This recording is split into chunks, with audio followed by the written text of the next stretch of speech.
Okay, thank you everyone. So we're about to get started. Thank you everyone again for attending this webinar with us. It's the Microgrants for Food Security Program Fiscal Year 21. We have our email address right there, h2a.md.microgrants@hawaii.gov. After today, that's the best way you can reach us, so you can take down our email. This is just a reminder, this Zoom will be recorded and posted onto YouTube after today. It'll be posted either today or tomorrow. If you want to rewatch the video, it'll be posted on our HDOA website. If you know any families or friends that are interested in watching this video, you can forward them the link as well. Throughout the presentation, if you have any other questions, you can use the Q&A feature in this Zoom, and you can type your questions in there. At the end of the presentation, we'll have a Q&A portion where we're going to be answering questions that were submitted first before today. And then after we get through those questions, we'll go ahead and start on the Q&As with the time that we have left. So that being said, let's introduce the team. My name is Andrew. I'm the office assistant here at the Market Development Branch, Hawaii Department of Ag. Hi, I'm Anissa. I'm an Economic Development Specialist trainee. And I'm Sharon Hurd, Business Development Program Manager. And I'm Yukashi Smith, Economic Development Specialist. Very good. So moving on to our next slide. Here's today's agenda. We're going to go through Microgrant for Food Security Program, past, present, and future. We're going to be looking at the application, food insecurity index, fixed amount awards, scoring rubric, submission to USDA, the memorandum of agreement, compensation schedule, distribution of funds, and we'll have our closing remarks. Now passing it on to Sharon. Hi, everyone. Thanks for tuning in. My role to start off the webinar is going to be to talk about the Microgrants for Food Security Program, past and present. The background of the program is that it was part of the 2018 Farm Bill, which the Farm Bill appropriated funds to the Microgrant for Food Security Program for 5 years, 18, 19, 20, 21, 22. So next year is the final year for this particular Farm Bill appropriation. The purpose of the Microgrants for Food Security Program is to increase the quantity and quality of locally grown food in food insecure communities. You're going to hear that a lot from us, that is the purpose of this funding. Okay, so the first round, the Microgrants Fiscal 20, was round 1. And of that round, about 80% of all the contracts are complete. So there are people probably tuning in right now that haven't even gotten their round 1. But we did have a deadline for rolling out of Fiscal 21, so this is the rollout of the next program. The first year, the background, we did a request for a proposals method of procurement. That particular method of procurement had many attached rules, and we decided that for Fiscal year 21, we would try something new. And so, new for 21. This year we have an application, an open enrollment period, so to speak, which will end on September the 19th. In the application, we'll go over it box by box, but there's a section that explains the food security index, the fixed amount awards, and the memorandum of agreement. In this year's Microgrant for Food Security Program, while the program is open to all entities that are eligible to apply, the fixed amount awards framework applies only to individuals. Okay, we're going to go over the compensation and reporting schedule, which is new. We have a new scoring and ranking method. And this year, we're going to be using a declining balance credit card. And also this year, we will be doing site visits for a few projects. Okay, so the future of the microgrants. The 2023 Farm Bill is being marked up right now. Okay, and once it's marked up, it's good for 5 years. So good from 2023 to 2027. So the question is, will the microgrants for food security program be included in the 2023 Farm Bill? You know, that really relies on the performance of the fiscal 20 and 21 awardees. So we know that the microgrants is a generous, effective, and impactful program. And that is if the program proves that it increased the quantity and quality of locally grown food in food insecure communities. And we verify this by the reports that you send in. The microgrants is a generous, effective, and impactful program if the funds are expended in the manner that you proposed, and we verify that by receipts. The program needs to benefit families and indirectly benefit neighbors and communities, as will be verified by your reporting. Okay, so let's assume that you'll be audited. Walk into this thinking, oh, someone's gonna be checking up on me. And the reason we go with that assumption is because it's so important that you follow the rules. You need to we all take it very seriously. So we're asking you to take it seriously. This is not a money grab. Congress is trusting that we will be good stewards of public funds. This funding was only awarded to geographically disadvantaged areas, which Alaska, Hawaii, and the territories. It was only awarded to us. So Congress is trusting that we will take care of the funds that they awarded to us. So please help us. Submit your reports, keep your receipts, and follow the rules. Okay, so the Farm Bill is a law, but what gives Congress the authority to make laws? Guess what? It's the Constitution of the United States of America. We, the people of the United States, in order to form a more perfect union, establish justice, ensure domestic tranquility, provide for the common defense, promote the general welfare, and secure the blessings of liberty to ourselves and our posterity, do ordain and establish this Constitution for the United States of America. This is why we have the microgrants for food security program, to promote the general welfare. However, if the microgrant does not result in promoting the general welfare, as evidenced by the amount of food produced, the reports and receipts submitted, and the number of beneficiaries as quantified by the awardees, Congress, as stewards of public funds, decides whether to continue the program. They can certainly line item it. Line item deletions are just a stroke of a pen. When the budget hits their desk, we don't have good outcomes, it's gone. So with that, I'll turn it over to Vanessa. She'll go over the application. Thank you for your attention. Hi, everybody. Okay, so the application is online. If you go to hdoa.hawaii.gov, scroll down a little to the right, you'll see agricultural development. It'll drop down and then you'll see market development branch. You can click on that. And at the top of that page, you'll see the section for microgrants for food security program. Under that section, you'll see the link to the application form. It's pretty straightforward, but I'll go through all the sections in a broad overview. So at the bottom is what the link will look like for the application form. And if you have any questions or you're unable to fill out the application online, please read through our frequently asked questions page, our press release. They're available on the Market Development Branch site under the same microgrant section. Please read through those first before you call or email us. So looking at the application, please note that at the top, you'll see the closing date and time. All proposals must be received before 12 p.m. noon, Monday, September 19th, as evidenced by the HDOA time clock. Any applications that are timestamped thereafter will not be reviewed.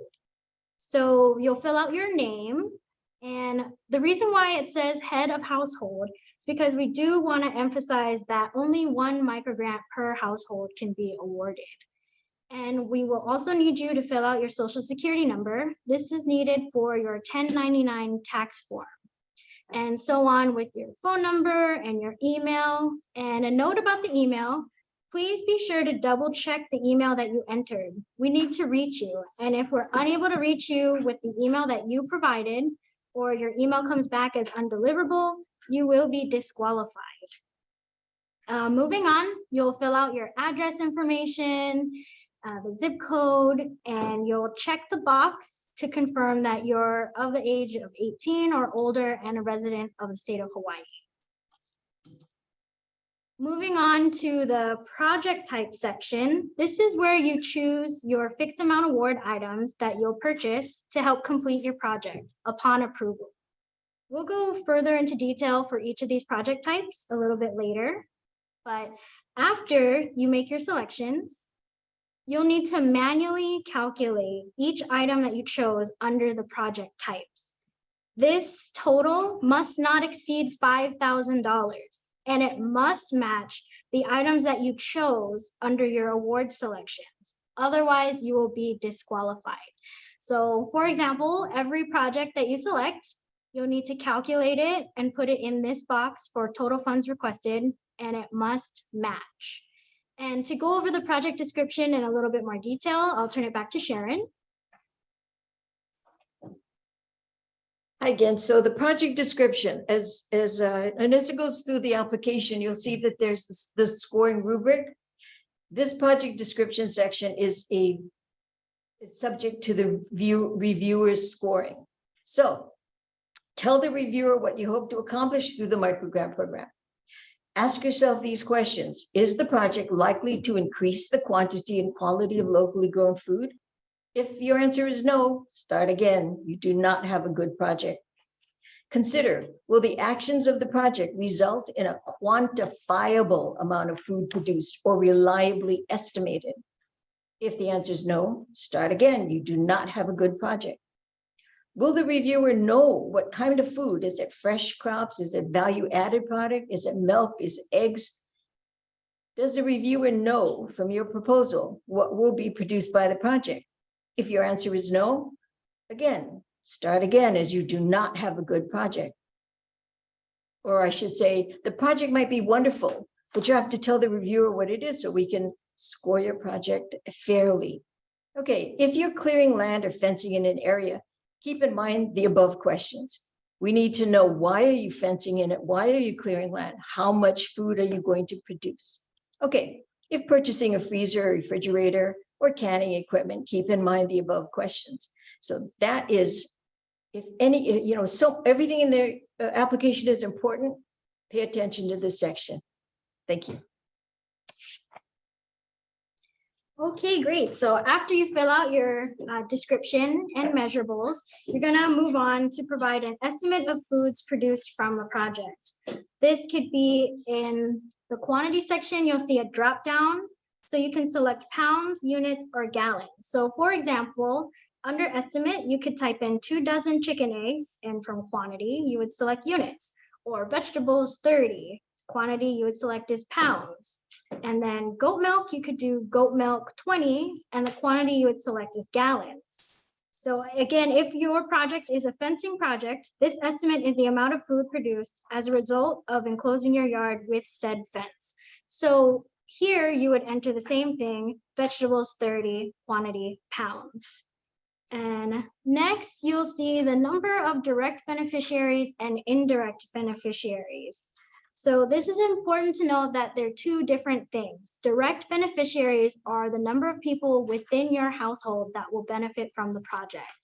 And inversely, indirect beneficiaries are the number of people you'll be sharing, selling, or donating food to that are outside of your personal household.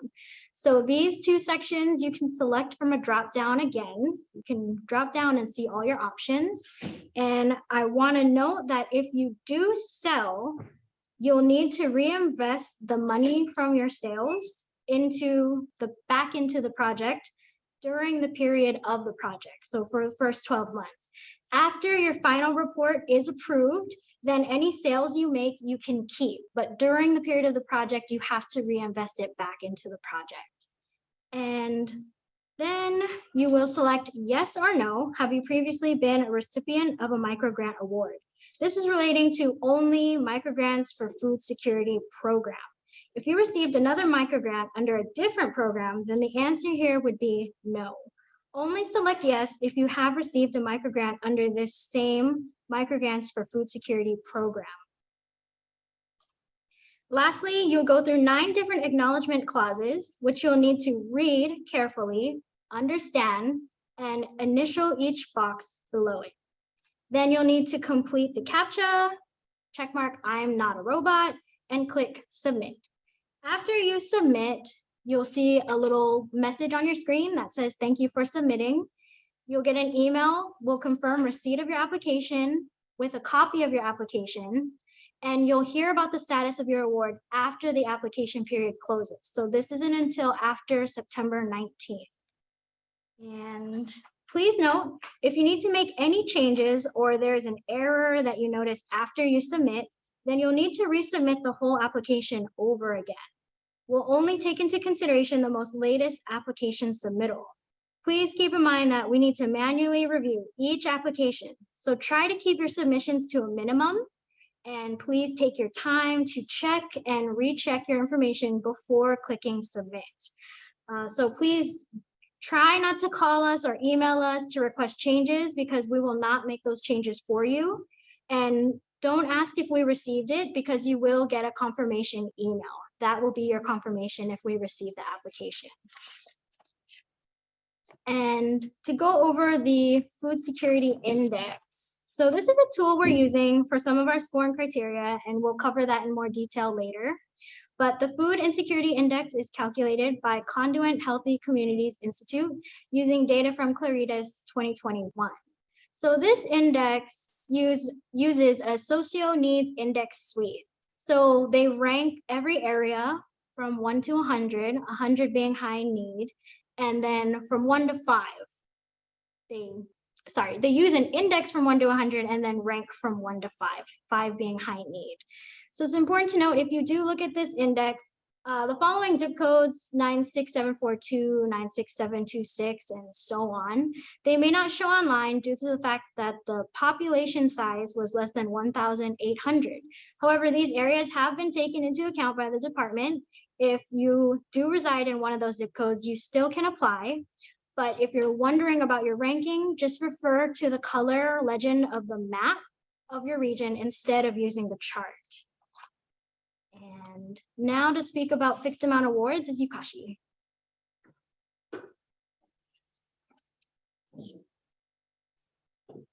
Fixed amount of hours is a type of agreement, type of grant agreement that provides a specific level of support without regard to actual costs incurred.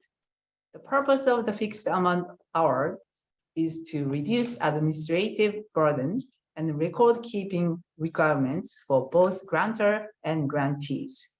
So we chose this method because it is very beneficial for you and for us too, to reduce the work hours to administer grants.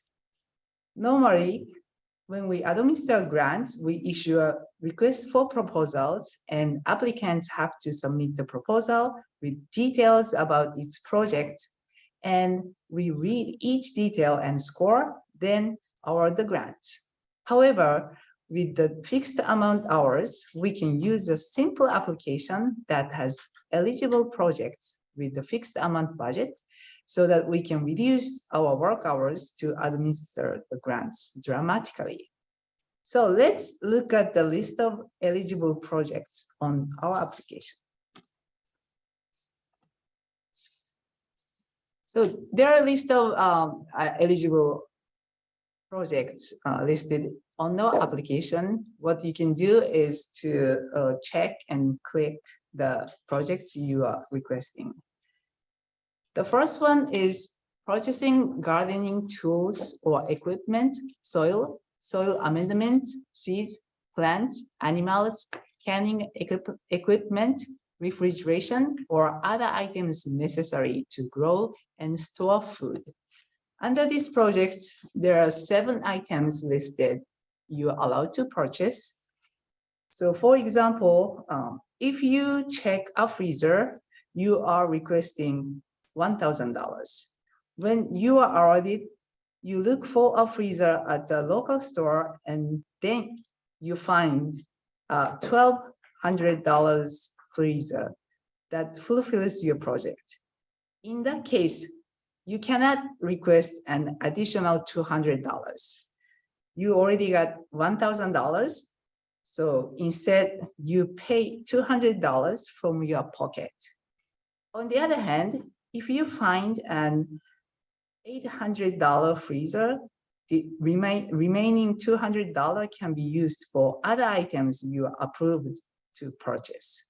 That's how fixed amount hours work. So other example is in this category, if you check trees, you are requesting $500 regardless of the price your nursery is selling to you. So if you are awarded, you will work on what kind of trees and how many are within the $500 budget. It is important that you file all the receipts for the items you purchased using the grant for reporting purposes. We will go over that reporting purpose later. So let's look at the B, purchasing or building composting units. If you are checking supplies, you're gonna get $500, and system, it's gonna be $1,000. C, purchasing or building towers designed to grow leafy green vegetables. These vertical towers, you will get $750. Project D, expanding an area under cultivation or engaging in other activities necessary to be eligible to receive funding under the Environmental Quality Incentives programs established under Chapter 4 of Subtitle D of Title 12 of the Food Security Act of 1985 for a high tunnel. Okay, so high tunnel, $2,500. Land clearing, labor support, $500. E, engaging in an activity that extends the growing season. So this is important. The USDA has a rule, permanent structures such as greenhouses are not allowable. So what is allowable? It has to be non-permanent mobile structures such as storage, enclosed sheds, shade houses for $1,500. F, starting or expanding hydroponic and aeroponic farming of any scale. Hydroponics, aquaponics, or aeroponic systems for $1,500.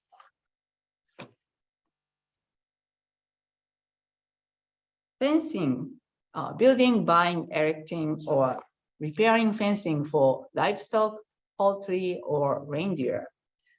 Fencing 8 feet and or 4 feet high is eligible to protect crops from wild animals. $3,500 may not be enough to cover entire your gardens or farm, but you only get $3,500 regardless of the size of the garden or farm. Fencing for your house separating from your neighbors is not allowed. Remember, you are required to submit reports with photos during the term of the project.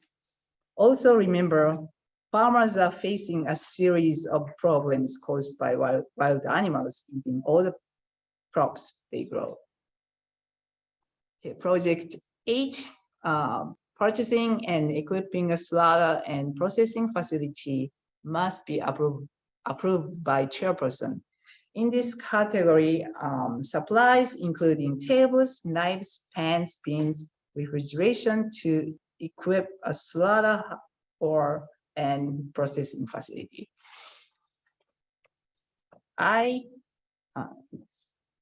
Traveling to participate in agricultural education provided by Master Gardener course, including travel supplies or value-added food preparation preservation course. So this is for $700. Travel has to be pre-approved by HDOA. So if you check and awarded this item, you will be communicating with us before you actually travel to those courses. J, paying for shipping of purchased items relating to growing or raising food for local consumption or purchase. So it depends on where you live. If you are living on the island of Molokai or Lanai, you can request $750 for shipping. but other counties, everybody will be able to request $500 for shipping items. Okay, creating or expanding avenues for farmers markets, vendor supplies, and fees. So if you have enough or beyond crops you grow, you can share with the access crops with the farmers market.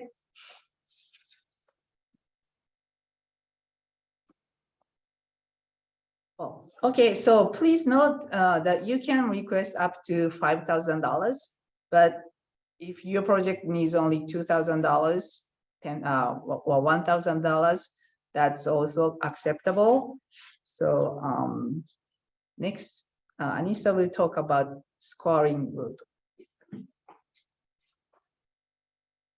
Okay, so these are the metrics that your application will be scored on and the max points available. So if you look, there's priority to highest food insecure areas, the number of direct and indirect beneficiaries, the estimate of amount of food produced, was that provided, your project description and measurables. Depending on how you fill out that section, we will score you. And if you have not received a subaward previously under this program. So even if you see that your region may not be the highest ranking for food security, you can still apply because these other metrics will be used to score your application. And we're going to ensure that a percentage of each county does receive awards. So don't worry too much about your location.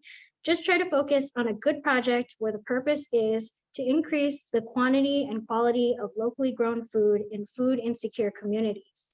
So we try to be as fair and equal as possible, but this is a competitive process, so please keep that in mind.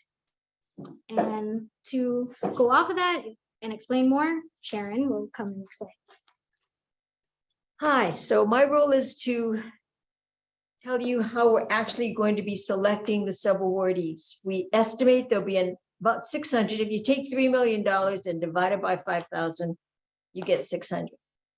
So the first thing we're going to do is score your proposal and check what the total score of your proposal is. Then we're going to filter it by county. So if you've already been to the index, if you've already been to the index, you see what the top most food insecure zip code is in the state. And that zip code in all the ones ranked in the fives, ranking of 5, you get 40 points. So you've already been given an advantage, so to speak, for being in a highly food insecure community. That adds to your total score. Once we have all the scores, we're going to filter by county. And the reason we take that step is this is a statewide program.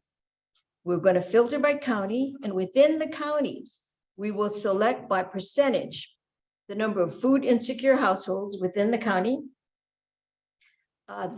We're going to determine that by the number of SNAP applications approved. We use the same algorithm, so to speak, when we did the first fiscal year 20. Within the counties, currently, pending an updated schedule, Honolulu City and County has 57% of the of the SNAP applications within the state. That translates to $1,710,000, approximately 342 applications. Kauai County has 7%, 210,000. That translates to 42 applications. Hawaii County, 23%, 690,000, 138. Maui County, 13%, 390,000, 78. Makes sense that Honolulu City and County, with the largest amount of population, would have the highest amount of SNAP recipients and therefore receives the highest number of awards. Once all the total scores, we filter by county and we award according to this formula. Should there be additional funds available, we're going to go by the total score of the proposals, and just whatever's not funded by that time, we'll just go down and fill in the blanks. So I hope this wasn't too confusing. We're trying to be fair and equal. We're trying to be competitive. The USDA law that established the microgrants requires that there be some form of competition, that it's not up to the state to just award, subjectively. So this is the piece that we're using, the index that Anissa described, and we're also filtering by county based on the amount of SNAP recipients in a particular county. Okay, so now if that's done, I'm going to turn it over to Yukashi.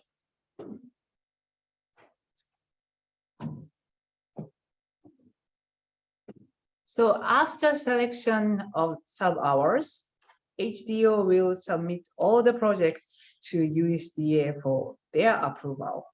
Upon USDA's approval, HDOA will execute an MOA with each sub-award. It is important that you do not start your project until MOA is executed. There is a small chance that USDA would not approve your project. For example, last year, we submit 200 something projects for USDA for their approval, and then they denied one project. So it's very, very small. It's not gonna happen all the time, but still there is a chance. Therefore, please do not start your project until your MOA is signed. So then we estimate that you can start your project probably after January 2023. Next. Okay, so you've gone through everything, your proposal's been awarded, you're ready to go, USDA's approved it. This is where the real agreement occurs. It's called a memorandum of agreement, short MOA. This is where you are committing to your project. You are making an agreement between you and the Hawaii Department of Agriculture that you will perform as you proposed, you will expend the funds as proposed, you agreed to submit your midterm and final report, and you agreed that the $5,000 award or lesser amount requires a time of performance of 12 months. So let me go into that a little bit. In your memorandum of agreement, you have $5,000. So your time of performance is 12 months, but you're ready. You put up your fencing, you planted your crops. Now it's just waiting. So you turn in your midterm report. Okay. You still have to report the amount of food, the quantity and quality of the food that you grew for 12 months. Okay, so that's all the parts of the memorandum of agreement that you will agree to. If you cannot agree to that, this is the time you just stop. You say, well, I can't do reports. I can't be held to keeping receipts. I'm not responsible enough to watch and weigh my food for 12 months. Please stop. Return your memorandum of agreement. Don't sign it. Do not send it back to us unless you can agree. It's not hard, but it's so important because we are being tasked to report back to the USDA. Office of Management Budget they're stewards of your money, your tax money, and they're going to hold us accountable if we don't perform. So at this point, when your MOA is sent to you, if you have doubts that you can perform, if you have doubts that you can expend the funds as you proposed, stop, send it back to us. Say, I can't do it. Okay. So I'm going to turn it over now that was the memorandum of agreement section. Back to Yukashi.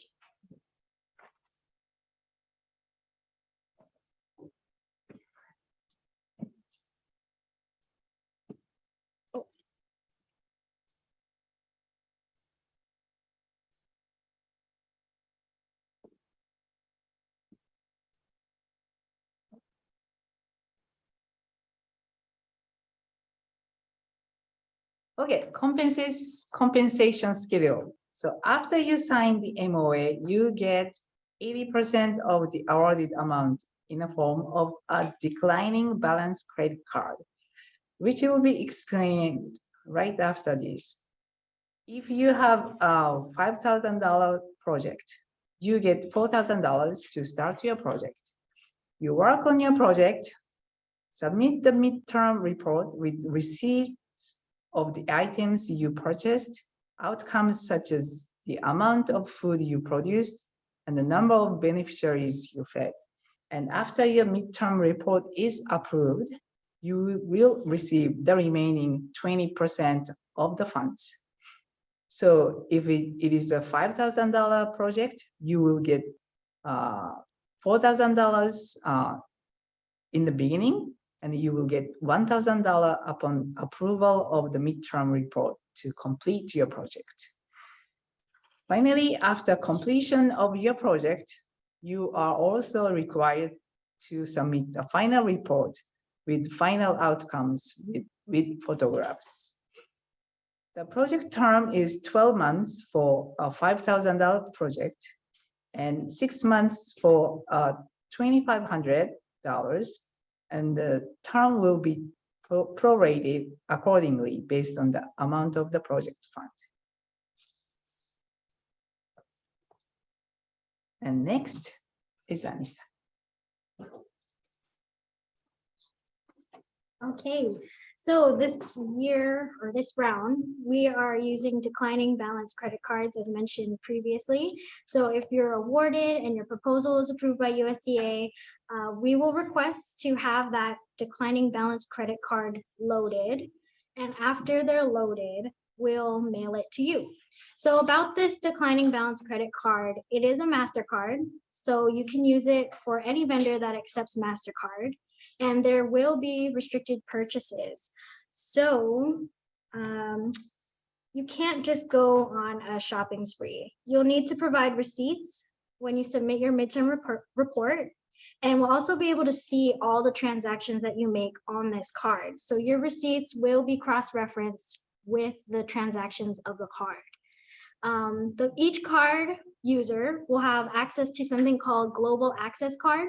It's an online page or an app you can download where you can view your balance, your transactions, and optionally, if you want to turn on fraud alerts, you can do so there also. There's also a customer service number. So if you can't go online or download the app, you can call the customer service number on the back of the card. So also if you have a lost, damaged, or stolen card, things like that, you can call the customer service number. More information about that and the Global Access Card will be provided in the card instructions.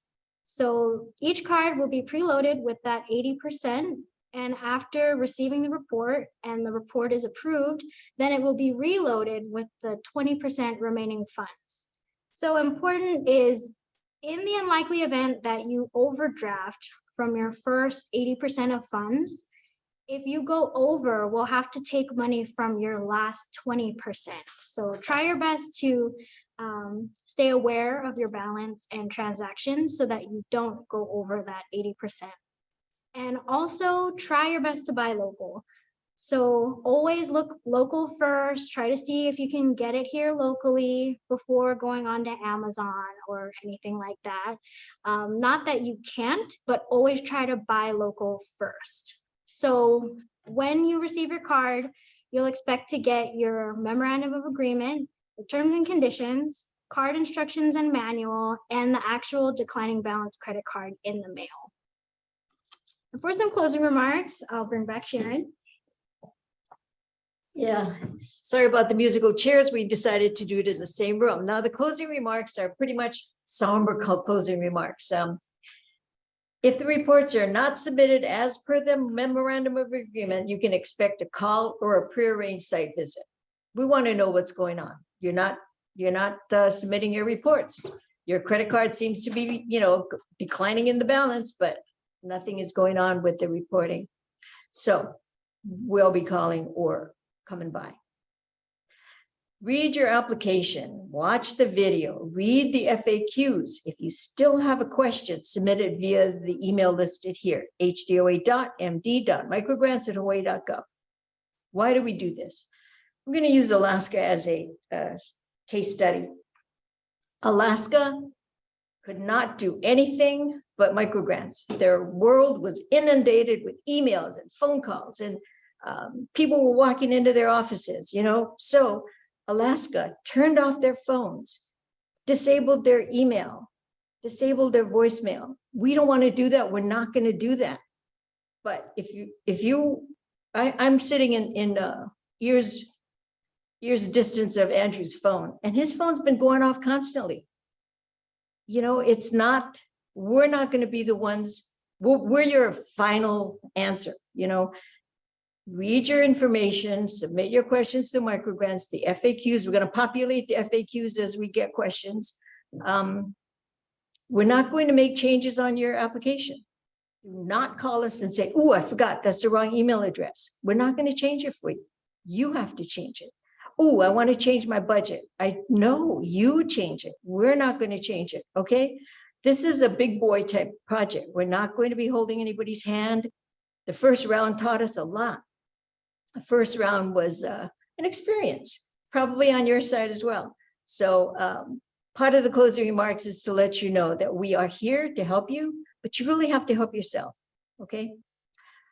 We have already received numerous emails, phone calls, phone messages asking the status of their application. Monday morning, we came to work. There were 800 applications in queue.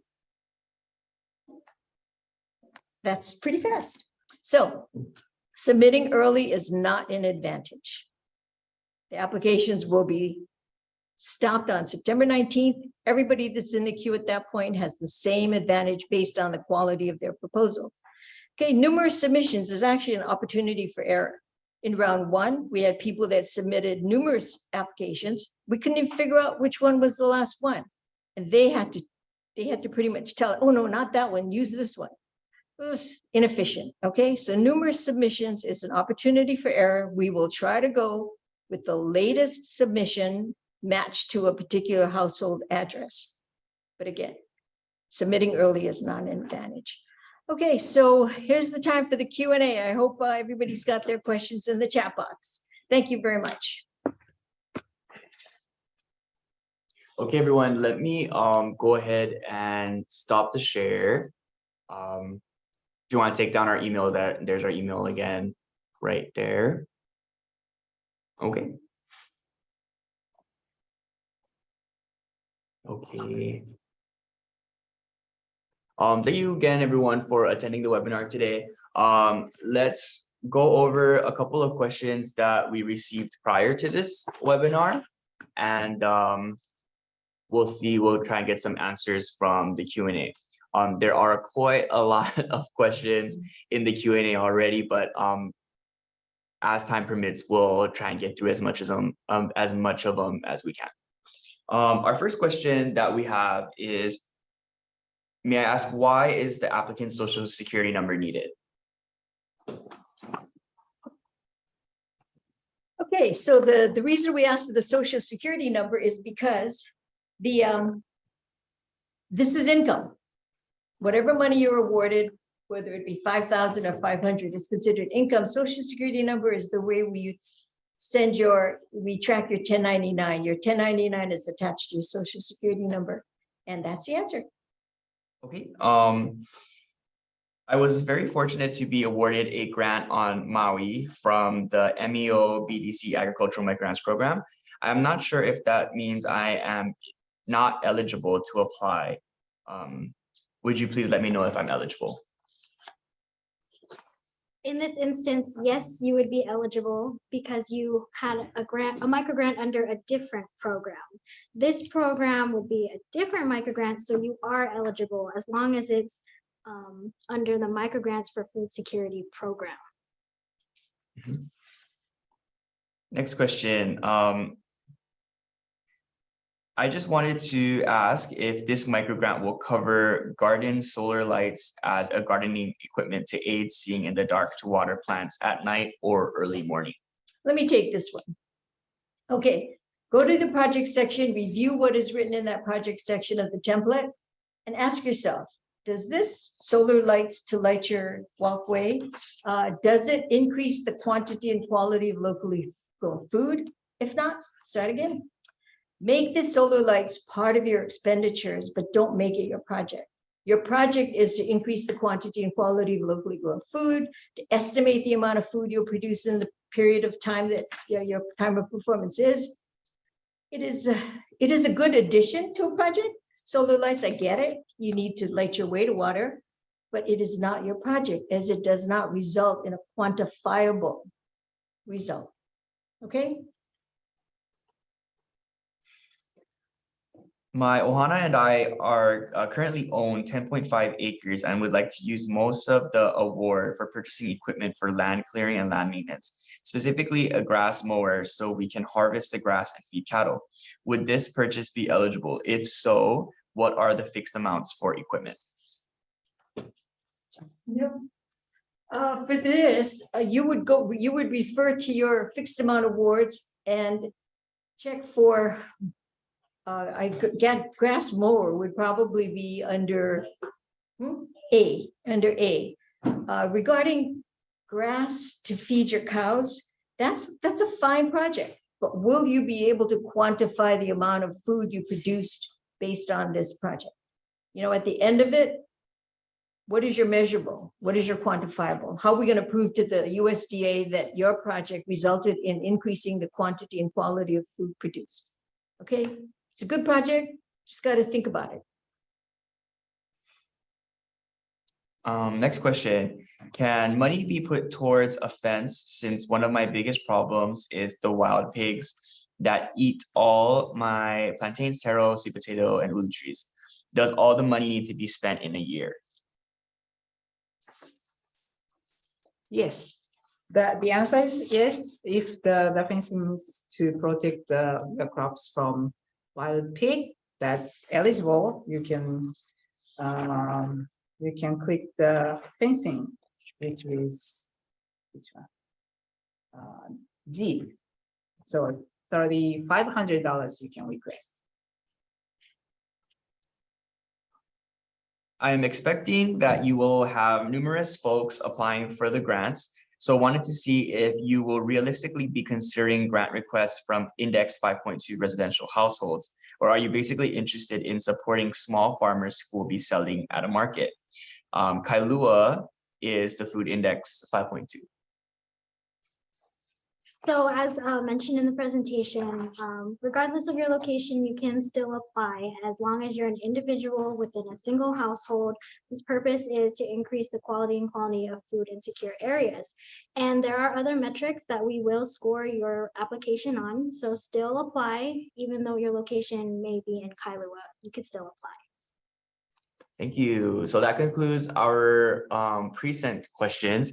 Let me go through a couple of questions in the Q&As.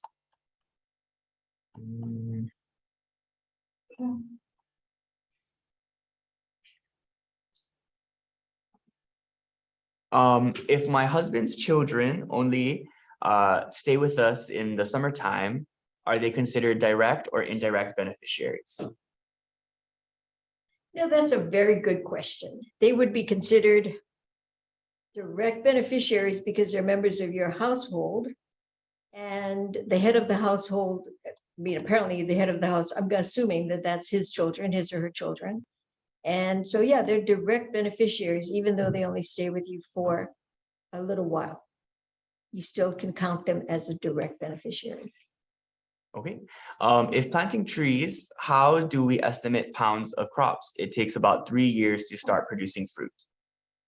Another good question. So your project would be to purchase fruit trees, takes about 5 years to start, 5 to 8 years to start producing fruit. So your quantifiable is that you purchased 5 trees and you planted them. And in the period of 1 year, you'll have 0 pounds of fruit, but you have the estimated potential to have, I'm going to say that that's probably not a good answer. Just say that you got 5 trees, and that's your quantifiable, that you planted them, and of course, take pictures. Okay, we want pictures. If I have an existing hydroponic system, can I apply the funds to buy hydroponic fertilizer to raise produce? Absolutely, Glenn, you can do that. The issue would be, can you predict or estimate the amount of additional food you produce with this new funding? That would be your report. Whatever you can quantifiably estimate. Okay. Can those who were awarded last year apply again this year? If it's for the fiscal year 20 and you were awarded, no. If you applied and weren't awarded, yes. Okay. Can the grant be used towards water bill to water plants? There is not a section for paying for water. No. Okay. Our last question that we have time for is, does everyone who live in the house have to be included in the direct beneficiaries or just those taking part in the project? Well, that is the number of direct beneficiaries is your choice. You would write that down. You know, it would be, you get points for, what was it, Vanessa, 1 to 6 direct beneficiaries? You get, There's 1 to 5, 6 to 10, and then 11 on. okay, we're not asking you to, create beneficiaries, but you get more points for the number of beneficiaries that you have. Okay. Thank you, everyone. That concludes the Q&A for today. Okay, so thank you for tuning in. Please watch the video again if you so choose. We will be adding the questions that we could not answer into the FAQs, and we should have that done by tomorrow. Mhm. And if we didn't get to your questions, you can definitely email that email that we had in the PowerPoint. And besides that, I think that's all. Thank you, everyone, for attending the webinar today. We look forward to reading your applications. Anybody else? Thank you. Thank you. Okay. Bye. Thank you.